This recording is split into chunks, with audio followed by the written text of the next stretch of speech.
Hello viewers, আসসালামু আলাইকুম। আশা করি আপনারা সকলে অনেক ভালো আছেন। আজকে যে ভিডিওটা নিয়ে হাজির হয়েছি সেটা হচ্ছে আমরা কিভাবে একটা বড় ইউআরএলকে একটা শর্ট ইউআরএল বানাতে পারি। সো এক্সাম্পল আমি দেখাচ্ছি। যেমন ফেসবুকে ক্লিক করলাম, দেন ফেসবুকে ক্লিক করার পর আমরা প্রোফাইল অপশনে গেলাম। প্রোফাইল থেকে থ্রি ডটে ক্লিক করে আমরা এটা কপি লিঙ্ক করলাম। কপি লিঙ্ক করে আমরা ক্রোম বাজারে চলে যাচ্ছি। ক্রোম বাজারে চলে যাওয়ার পর আমি একটা অনলাইন ট্যাবে এটা রাখছি আর কি, নোটপ্যাড আছে, এখানে রাখলাম। দেখুন লিঙ্কটা একটা কত বড় একটা লিঙ্ক। সো এটা এই লিঙ্কটা আমরা এই বড় একটা ইউআরএলকে আমরা কীভাবে শর্ট ইউআরএল করতে পারি, সো মূলত আজকে এই ভিডিওটা। সো চলুন আমরা চলে যাচ্ছি আজকের এই ভিডিওটাতে।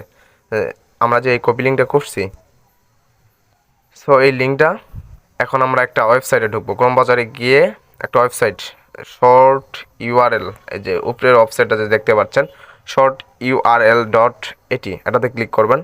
সার্চ করার পর এরকম একটা অপশন আসবে। এরকম অপশন আসার পর ইন্টার তার লিঙ্ক হ্যার, মানে এখানে লিঙ্কটা পেস্ট করবেন।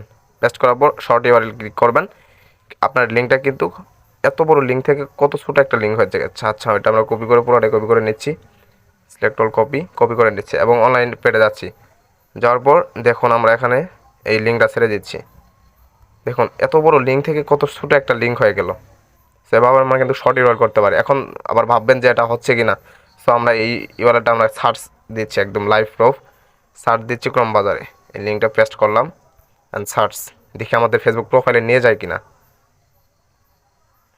সার্চ দিচ্ছি অ্যান্ড দেখুন এই যে এটা আমাদের ফেসবুক প্রোফাইল, যেটার কপি করছিলাম আর কি।